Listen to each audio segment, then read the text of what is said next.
welcome back to the channel. As you can see, I kind of went through my morning routine earlier.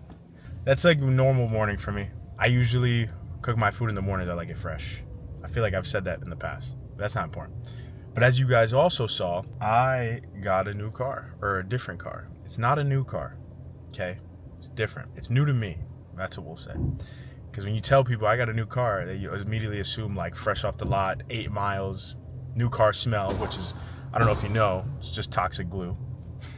Literally the glue smell, it's actually really bad for you.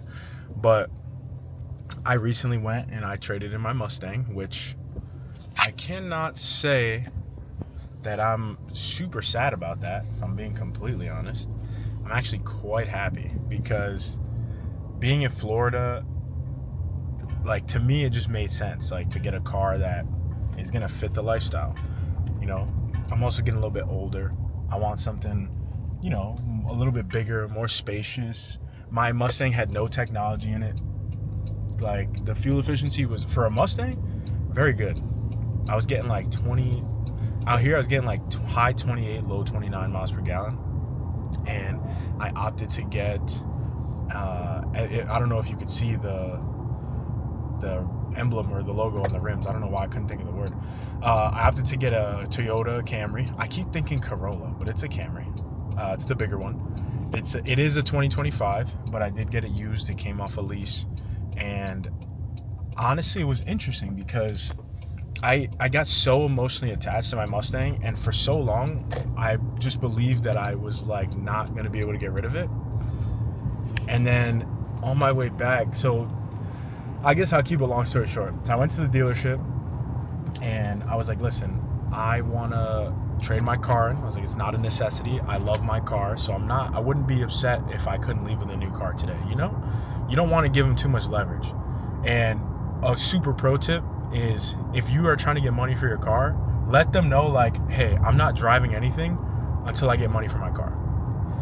Or until you tell me how much my car is gonna be worth. Because then they'll try to emotionally sell you and attach you to the car, and then the numbers don't make sense later, and then they're just like, yeah, we'll figure out how to get you to the payment you want. Like, buying a car is literally all math.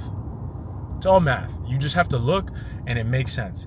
Based off the interest rate, they roll that in over their set, or over like however long the loan is, whether that's like 36, 48, 60 months, 72 months, whatever. They roll that in, so you have to take that into account. You have to pay attention to the total amount financed, the total potential amount financed based after the interest is applied, right? So they'll tell you like, hey, if you take the full if you take the full loan term to pay off your car, this is how much it's gonna cost you. So you have to understand, like, if you plan on just paying the default amount, then yes, you have to understand like, okay, I might be buying a $27,000 car, but it might end up costing me like $38,000. So you got to pay attention to that. If your interest rate is high. If you have a low interest rate, it wouldn't be that much of a difference. Unfortunately, your boy's credit is slowly getting better. But my interest rate wasn't like crazy. But anyway, so I went in there, I let them know. So I was like, how much are you going to give me for my car? Because I know I had equity in my car, but I still owed a little bit. For those of you that don't know what equity means, it basically just means that you have more value in it than what you owe. So like, for example, that's like why people refinance their houses. If your house goes up in value $200,000, you have equity in your home, you refinance, and then you can essentially get the money difference, like, because you're basically buying the house from yourself. So you get that difference, and then you can use that to renovate and add on to your house and then increase the value of your home. So that's a tip for you also. But anyway, I let them know it wasn't a necessity, and then I was kind of like, listen, like, you know, it's cool if you can, it's cool if you can't, whatever. And then they offered me $300 below what I owed for it. So I was like, okay, that's not right, because I know how much my car is worth, and I'm the type of guy where it's like, I know people are like, regardless of what you do, anything in regards to buying or selling, somebody has to make money, right? But with cars, they're going to try to make as much money as they can, and I'm going to try to make sure that they make as little money as possible. That's the game. We're essentially competing. It's a chess match, right? So they didn't offer me enough for my car, so I was like, that's not enough. So he was like, I can see if we can get you more, whatever. And I was like, all right, figure it out. So then the guy was like, oh, go test drive a car. I was like, nah, let me know how much you can give me first. So then all of a sudden, They offered me like $1,000 more. I was like, oh, really interesting. All right. And I was like, okay, if that's the number, I'll sign saying that that's what we agreed to. And then we move forward. So I test drive the car. They're like, how does it drive? I was like, it's a car. Because they want to sell you on like but didn't you love it? Didn't you feel good driving your car? I'm like, bro, like, it's just a car, bro. Like, I just need to get to work. Like, it's not a Lamborghini, dog. It's not a Porsche. Like, we're not buying like supercars here. We're not buying supercars here. Like, a car is a car, bro. Like, nowadays, pretty much any car you drive is gonna be smooth. Any car you drive, if it's newer, any newer car you drive is gonna be smooth. It's gonna have tech in it. Like, oh, didn't you like the wireless charger? I'm like, bro, I have chargers at home. Like, I don't leave my house unless the phone's charged. I could just plug a cable into my car. Like, it's not that deep, you know? So, whatever, I test drive the car. I was like, okay, this is cool. And then it's interesting because this is actually a hybrid. I never drove a hybrid, but I wanted a hybrid for years because I was like, damn. I was like, this is gonna be the car. This is the long-term car. This is the car that's gonna get me to, like, 200,000 miles comfortably. So I was like, all right. So I like the fact that it's a hybrid. So we're talking, whatever. And they come back at me with like a crazy number as far as my monthly payment. I was like, are you guys insane? Like, it's not even, I was like, that's way more than I pay now. So they thought that they must have thought I got a shit deal on my Mustang, just knowing how much cars cost. I was like, bro, I pay like $490.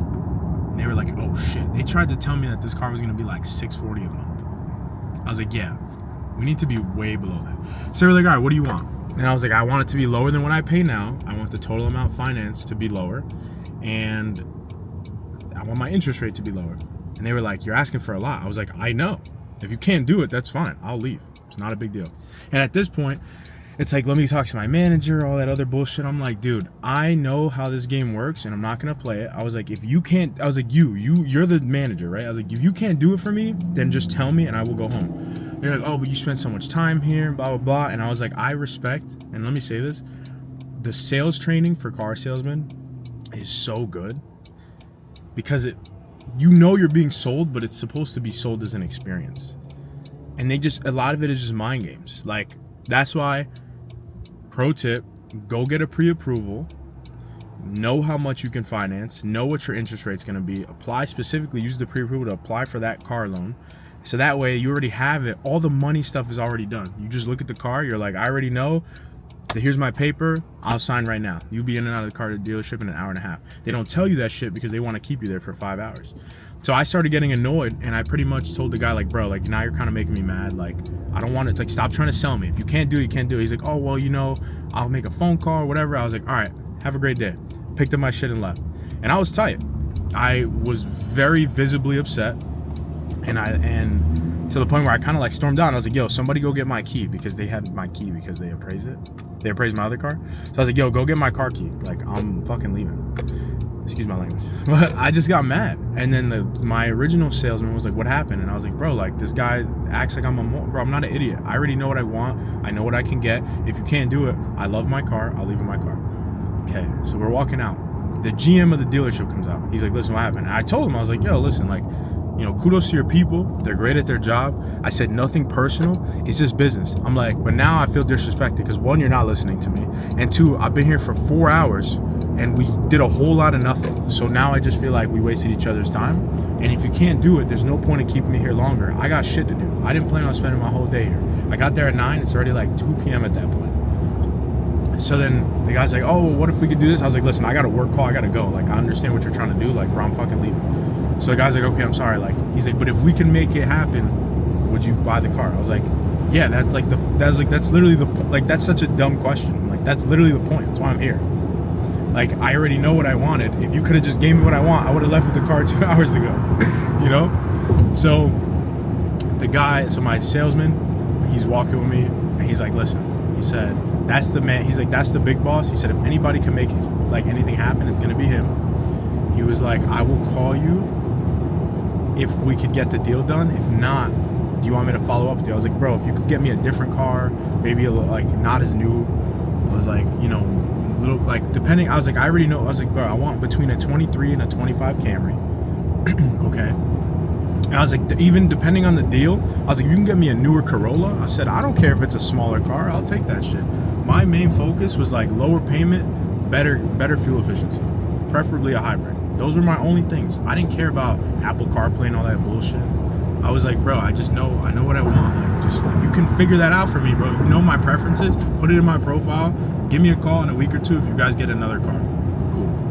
Guess what? They called me back and they were like, the GM feels like you kind of got shitted on. So he went and he literally was just like, we're just gonna do it ourselves.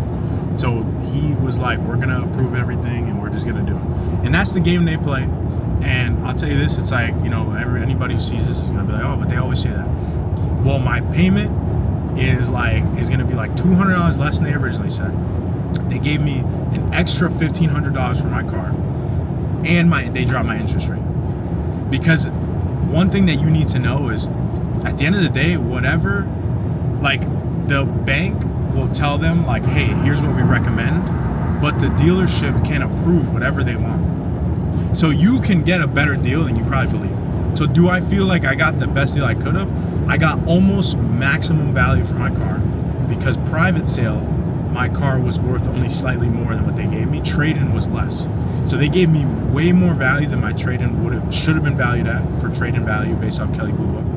And then the car that I bought, I got essentially like the lower middle range of like what fair value was for my car. So as you can probably tell, I'm pretty fucking happy. Emotionally, I was like, no, I've driven my Mustang literally all around the country. And I was like, dude, this is awesome. Like, this is great. They took my car, I cleaned it out, I got in my new car and was like, old news, bro. I don't even care anymore. So I realized, that kind of made me realize like I should stop attaching myself to like things. Because I'm like, dude, I ended up not even caring anymore. But now I'm happy. I'm driving my new car. It looks like the Batmobile. I'm trying to think of names because it's black on black. As you can see, I have the black and white leather / like cloth interior. I got the black paint with the black rims. So I'm trying to figure out what I want to name it. I think my last car, I used to call her, I think it was a him. I used to call him Blue. I don't remember. This car, I believe, is also a him. And I don't know what to call it. But one thing I did keep was Jim. My boy Jim is here, enjoying his ride as per usual. But yeah, man, we're, a lot of new things happening. It's interesting. My life was very different about I almost said a year, almost like a month and a half ago. I've been a little bit less on top of the vids, but yeah, man, it's been awesome. Completely new life, new job, new responsibilities, new apartment, which still waiting on the updated apartment tour. I know, new apartment, like new furniture, new car, like a lot of new right now, and it can be overwhelming, and it definitely is a bit overwhelming, but you just kind of have to embrace it, understand like, hey, shit's gonna change in life, and you gotta just roll with it. So right now I'm on my way to work. I am going to,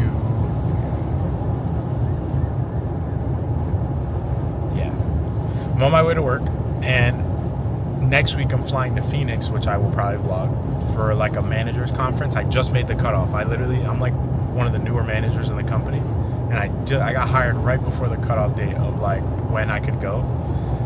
So I will be vlogging that and showing you guys that, because that's gonna be pretty cool. I'm gonna be at like a 4-star resort in the middle of the desert in Phoenix, and that's tight. I'm excited about that. But I will touch base with you guys later, because I need to lock in on my responsibilities for the day, go make some money.